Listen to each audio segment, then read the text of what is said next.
नमस्कार मित्रांनो, आज आपण मुंबई महानगरपालिका अधिनियम सन 1888 प्रकरण 1 चा अभ्यास करणार आहोत. सुरू करूया. प्रकरण 1 मध्ये काय? या अधिनियमास मुंबई महानगरपालिका अधिनियम असे म्हणावे. तो फक्त बृहन्मुंबईस लागू होईल. अनुसूची अ मध्ये नमूद केलेल्या अधिनियमित उक्त अनुसूचीच्या तिसऱ्या स्तंभात विनिर्दिष्ट केलेल्या व्याप्तीपर्यंत निरसित करण्यात आल्या आहेत. पॉइंट काय आहे? उक्त अधिनियमितांपैकी कोणत्याही अधिनियमितेखाली केलेले व अजून अंमलात आलेले सर्व नियम आणि उपविधी, प्रसिद्ध केलेल्या सर्व अधिसूचना, काढलेले सर्व आदेश आणि दिलेली सर्व लायसने व परवानग्या या सर्व गोष्टी अधिनियमाच्या तरतुदींशी सुसंगत असेल तेथवर अनुक्रमे या अधिनियमाखाली केलेल्या, प्रसिद्ध केलेल्या, काढलेल्या आणि दिलेल्या आहेत असे मानण्यात येईल. आणि ब पॉइंट आहे, या अधिनियम अंमलात येण्यापूर्वी महानगरपालिकेने किंवा महानगरपालिकेसाठी काढलेली सर्व ऋणे आणि पत्करलेले सर्व दायित्वे व महानगरपालिकेने महानगरपालिकेबरोबर किंवा महानगरपालिकेसाठी केलेले सर्व संविदा आणि कराराचे कबूल केलेले सर्व बाबी आणि गोष्टी या अधिनियमाखाली रचना करण्यात आलेल्या महानगरपालिकेकडून किंवा महानगरपालिकेसाठी काढण्यात किंवा पत्करण्यात आलेल्या आहेत किंवा अशा महानगरपालिकेकडून महानगरपालिकेसाठी महानगरपालिकेबरोबर करण्यात किंवा कराराचे कबूल करण्यात आलेले आहेत असे मानले जाईल. आणि पॉइंट आहे की हा अधिनियम अंमलात येण्याच्या वेळी महानगरपालिकेस येणे असलेल्या सर्व पट्ट्या, कर व रकमा अधिनियमाखाली महानगरपालिकेस येणे आहेत असे मानले जाईल. आणि ड पॉइंट आहे, महानगरपालिकेने किंवा महानगरपालिकेविरोधात व आयुक्ताने किंवा आयुक्ताविरुद्ध दाखल केलेला किंवा अधिनियम पारित झाला नसता तर उक्त महानगरपालिकेस किंवा महानगरपालिकेविरुद्ध किंवा आयुक्तास किंवा आयुक्ताविरुद्ध दाखल करता आले असते असे सर्व दिवाणी किंवा फौजदारी दावे किंवा इतर कायदेविषयक कारवाया जणू हा अधिनियमात पारित झालेला नसावा. त्याचप्रमाणे अनुसूची र मधील कलम 13च्या तरतुदींच्या अधीनतेने चालू ठेवता व दाखल करता येतील. आणि सन 1996चा महाराष्ट्र अधिनियम क्रमांक 25 कलम 2 अनुसूची 90 ग्रेटर बॉम्बे या शब्दाऐवजी हा शब्द दाखल करण्यात आला. नेक्स्ट पॉईंट काय आहे? सन 1950चा अधिनियम क्रमांक 7 कलम 4 अन्वये मुंबई शहर नगरपालिका अधिनियम 1888 या शब्दांऐवजी हे शब्द दाखल करण्यात आले. आपण यातले फक्त काही महत्त्वाचे पॉईंट घेऊ जिथं 1888 रिलेटेड आहे. तर हा सेकंड पॉईंट याचा महत्त्वाचा आहे. ई पॉईंट आहे, मुंबईचे गव्हर्नर इन काउन्सिल यांच्या अधिनियमांपैकी कोणत्याही अधिनियमात कोणत्याही अधिनियमाच्या संबंधात केलेला उल्लेख हा जणू अधिनियमाच्या संबंधात किंवा त्याच तत्सम भागाच्या संबंधात केलेला उल्लेख असावा. त्याचप्रमाणे त्याचा अर्थ लावण्यात येईल. संज्ञांच्या व्याख्या.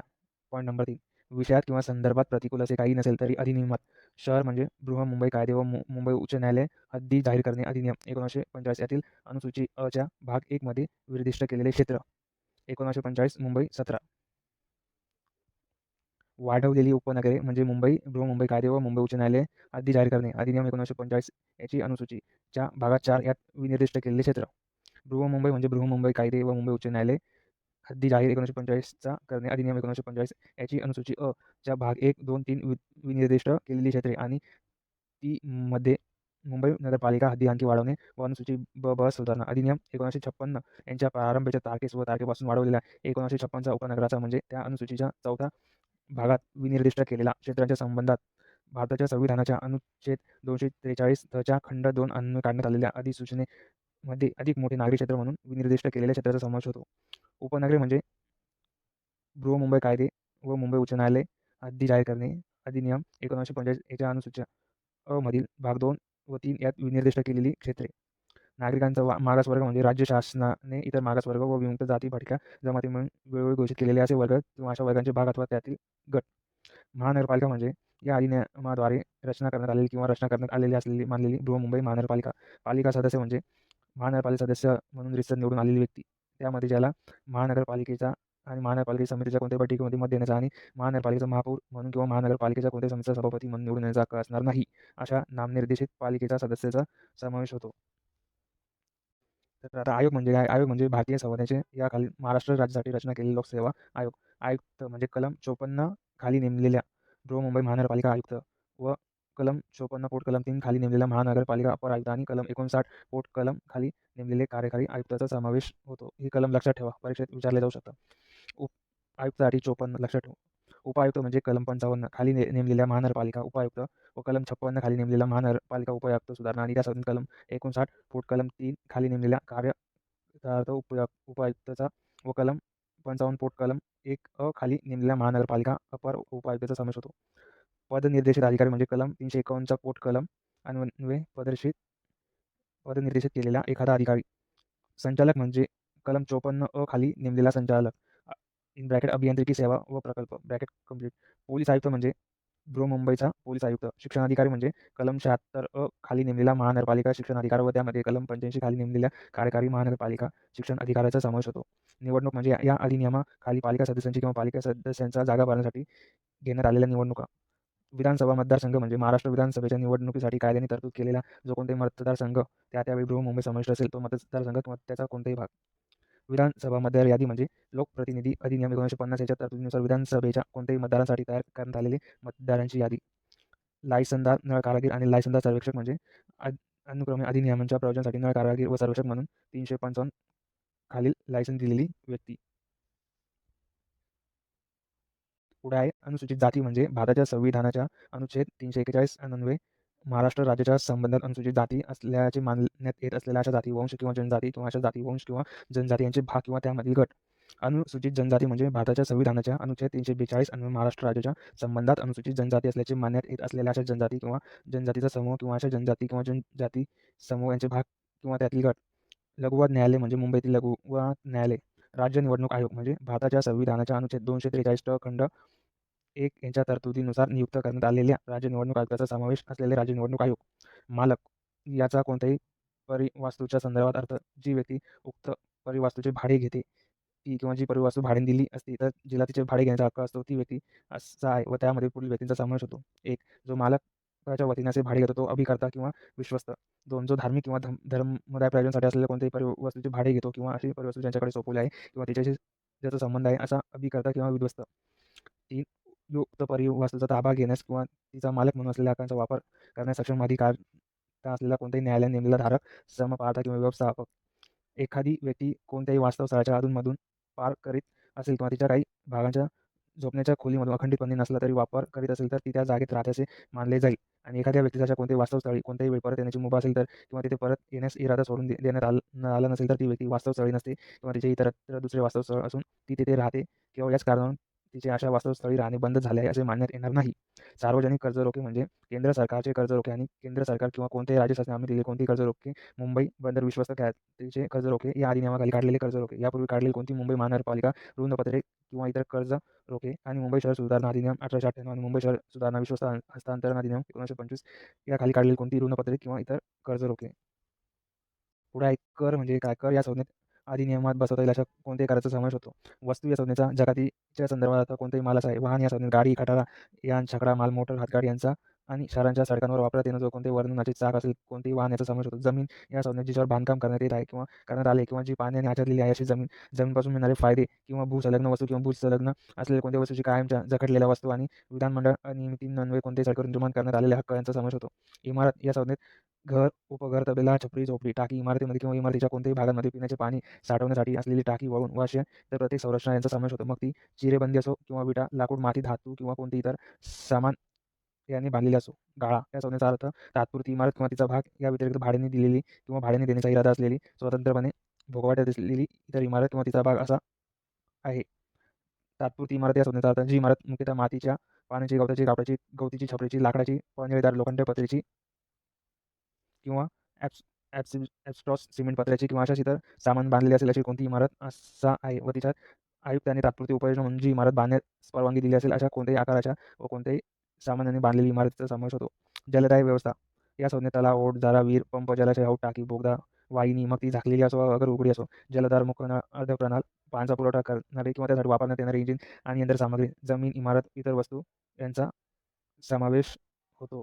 लक्षात ठेवा जलदाय व्यवस्थामध्ये जमीन, इमारत, इतर वस्तूंचा पण समावेश होतो. नालीमध्ये या संज्ञेत मलप्रवाह, घृणास्पद पदार्थ, प्रदूषित पाणी, घाणपाणी, सांडपाणी, पावसाचे पाणी किंवा भूपृष्ठाखाली पाणी वाहून नेण्यासाठी केलेले मल, प्रणाळ, नळ, खड्डा, वाहिका, बोगदा आणि इतर कोणतेही साधन यांना तसेच कोणतेही निष्कासित, संपीडित हवा प्रधान वायू, वाहून नेणारे बंद प्रधान वायू आणि मलप्रवाह किंवा घृणास्पद पदार्थ उपसून काढणारी, गोळा करणारी, त्याचे निस्सारण करणारी किंवा ते हलवणारी विशेष यंत्रसामग्री किंवा उपकरण संचयांचा समावेश होतो. घराची बोळकांडी म्हणजे नाली म्हणून पळरांसाठी किंवा संडासमूत्री किंवा मलकुंड किंवा दुर्गंधीयुक्त अगर प्रदूषित पदार्थांसाठी ठेवलेली इतर पात्रे याकडे जाण्यासाठी महानगरपालिकेच्या कर्मचाऱ्यास किंवा ती साफ करण्यासाठी अगर त्यातील घाण काढून देण्याकडे नेमलेल्या व्यक्तीस जाऊ देण्यासाठी बांधलेला, अलग राखलेला किंवा उपयोगात आणलेला एखादा मार्ग किंवा जमिनीची पट्टी. सडक म्हणजे या संज्ञेत कोणत्याही महामार्ग ज्यावर लोकांनी जाणे येण्याचा हक्क असेल किंवा जिथे लोक जातील असा किंवा 20 वर्षाचा काळ ज्यावर लोकांनी निर्भीडपणे ये-जा केलेली असेल किंवा जिथे त्यांना जाता येत असा कोणताही महामार्ग, सेतू, पूल, पारमार्ग, कमान, रस्ता, गल्ली, पायवाट, चौक, प्राकार, बोळ किंवा मार्ग यांचा समावेश होतो. मग ते रहदारीचे असो किंवा नसो आणि जेव्हा कोणत्याही सडकेत पायवाटा त्याचे वाहनांचा मार्ग असेल तेव्हा या संज्ञेत दोघांचाही समावेश होतो. सार्वजनिक सडक म्हणजे जी आतापर्यंत महानगरपालिकेने समतल केलेली आहे किंवा जिच्यावर फरसबंदी केलेली आहे, खडी टाकली आहे, पाणी वाहून जाण्यासाठी पाट काढलेले आहेत, गटारी केलेली आहेत किंवा जिची दुरुस्ती केलेली आहे, अशी कोणती सडक आणि अधिनियमाच्या तरतुदीन्वये जी सार्वजनिक सडक होते किंवा जी सार्वजनिक सडक म्हणून महानगरपालिकेमध्ये निहित होते, अशी कोणती सडक. खाजगी सडक म्हणजे जी सार्वजनिक सडक नाही अशी सडक. उदीमच्या जागेतील केर कचरा म्हणजे कोणत्याही व्यवसाय, कारखाना किंवा व्यवसाय यामुळे निर्माण होणारा केर कचरा व या संज्ञेत अशा केर कचऱ्याचाही समावेश होतो. उपद्रव या संज्ञेत ज्याच्या योगी युक्त चक्षुरिंद्रियास, घ्राणेंद्रियास किंवा श्रवणेंद्रियास इजा, धोका, त्रास किंवा पीडा होते किंवा होण्याचा संभव आहे किंवा जे जीवितास धोकादायक आहे किंवा मालमत्तेस अपायकारक आहे किंवा होण्याचा संभव अशा कोणत्याही कृत्याचा, वर्जनाचा, जागेचा किंवा वस्तूचा समावेश होतो. घातक रोग म्हणजे पटकी किंवा ज्यायोगे मानवी जीवितास धोका उत्पन्न होत असा कोणताही रोग, देशद्रोह, साथरोग किंवा संक्रमण. सरकारी वर्ष म्हणजे 1 एप्रिलपासून सुरू होणारे वर्ष. प्रश्न विचारला जाऊ शकतो. सरकारी वर्ष म्हणजे कुठून सुरू होतात? तो म्हणजे 1 एप्रिलपासून. सार्वजनिक सुट्टी म्हणजे शासकीय राजपत्रात प्रसिद्ध केलेल्या आदेशान्वये शहरातील सरकारी कार्यालय ज्या दिवशी किंवा ज्या इतर अवधीत बंद राहतात तो दिवस किंवा तो अवधी. पोट, कलम आणि खंड हे शब्द ज्या कलमात येतात त्या कलमाच्या अनुक्रमे पोट, कलम किंवा खंड दर्शवतात. भटारखाना म्हणजे जो पाव, बिस्किटे किंवा मिठाई भाजण्यापासून किंवा विकून नफा मिळवला जातो असे पाव किंवा बिस्किट जेथे भाजले जातात किंवा अशी मिठाई जेथे तयार करण्यात येते अशी कोणतीही जागा. खाद्यगृह म्हणजे ज्या कोणत्याही परिवस्तूमध्ये लोकांना प्रवेश दिला जातो व ज्या परिवस्तूमध्ये तिची मालकी असणाऱ्या किंवा तिच्याशी संबंध असणाऱ्या किंवा तिचे व्यवस्थापन करणाऱ्या कोणत्याही व्यक्तीच्या नफ्यासाठी किंवा प्राप्तीसाठी कोणत्याही प्रकारचे अन्न त्या जागी सेवन करण्यासाठी तयार केले जाते किंवा पुरवली जाते ती परिवास्तू. परिवास्तू या संज्ञेत घरवाडे, इमारती व कोणत्याही धारणधिकारी खालील जमीन यांचा समावेश होतो. मग त्या खुल्या असोत किंवा परिवेष्टित असोत, त्यांच्यावर बांधकाम करण्यात आलेला असो किंवा नसो आणि त्या सार्वजनिक असो किंवा खाजगी असोत. मिष्ट पदार्थाचे दुकान म्हणजे कोणतेही आईस्क्रीम किंवा मिठाई किंवा मिष्ट पदार्थ विक्रीसाठी तयार करण्याकरता, त्यावर प्रक्रिया करण्याकरता किंवा साठवण्याकरता किंवा त्याचे घाऊक अथवा किरकोळ विक्री करण्याकरता वापरण्यात येत असेल अशी कोणतीही परिवास्तू किंवा अशा कोणत्याही परिवास्तूचा भाग, मग तो कोणत्याही प्रकारचा असो, कोणत्याही करता केलेला असो, कोणत्याही नावाने ओळखण्यात येत असो आणि तो त्या परिवास्तू किंवा परिवारातून बाहेर सेवन करण्याकरता ठेवलेला असो. बाजार या संज्ञेत कोणत्याही जागेची सागुती, मासळी, फळे, भाजीपाला, मानवी खाद्य म्हणून असलेली जनावरे किंवा मानवी खाद्य म्हणून असलेले कोणतेही पदार्थ यांची विक्री करण्याकरता किंवा ते विक्रीसाठी मांडण्याकरता लोक अशा जागेच्या मालकांच्या संमतीने किंवा संमती वाचून जमतात त्या जागेचा समावेश होतो. मग तेथे खरेदीदार व विक्रेते एकत्र जमण्याबाबत कोणतेही सर्वसामान्य विनिमय असो वा नसो, तसे अशा जागेच्या मालकाकडून किंवा कोणत्याही इतर व्यक्तीकडून बाजार चालणाऱ्या धंद्यांवर किंवा तेथे येणाऱ्या व्यक्तींवर कोणतेही नियंत्रण ठेवण्यात येवो किंवा न येवो. बृहन्मुंबई वीज पुरवठा परिवहन उपक्रम म्हणजे लोकांना करण्यासाठी ट्राम मार्ग, बिनरुळाचा ट्राम किंवा यंत्रचालित वाहतुकी साधने पुरवण्यासाठी किंवा लोकांना विद्युत ऊर्जेचा पुरवठा करण्यासाठी महानगरपालिकेने संपादन केले, संघटित केलेले, रचना केलेले, सुस्थितीत राखलेले, वाढलेले किंवा व्यवस्थापन केलेले किंवा चालवलेले सर्व उपक्रम असा असून अशा प्रत्येक उपक्रमासाठी महानगरपालिकेमध्ये निहित करण्यात आलेले किंवा ती निहित असलेली सर्व जंगम व स्थावर मालमत्ता व आकड्यांचा समावेश होतो. महाव्यवस्थापक म्हणजे कलम 60 खाली नेमणूक करण्यात आलेला. कलम लक्षात ठेवा महाव्यवस्थापकाचा. बृहन्मुंबई वीज पुरवठा व परिवहन उपक्रमाचा महाव्यवस्थापक असून ती कलम 60 ब खाली नेमलेल्या कार्यकारी महाव्यवस्थापकाचा समावेश होतो. प्रभाग समिती म्हणजे कलम 50 अन्वये रचना करण्यात आलेली प्रभाग समिती. वित्तीय आयोग म्हणजे भारताच्या संविधानाच्या अनुच्छेद 243 च्या तरतुदीनुसार स्थापन करण्यात आलेला वित्तीय आयोग. महापौर म्हणजे कलम 37(1) ब खाली निर्वाचित पालिका सदस्यांनी त्यामधून निवडलेला महानगरपालिकेचा महापौर. विहित म्हणजे या अधिनियमाद्वारे करण्यात आलेले नियमनाद्वारे विहित. मित्रांनो, आज आपण प्रकरण 1 पाहिलं. जर तुम्हाला आवडलं असेल तर मला कमेंटमध्ये कळवा, म्हणजे आपण प्रकरण 2 याची पण तयारी करून घेऊ. धन्यवाद.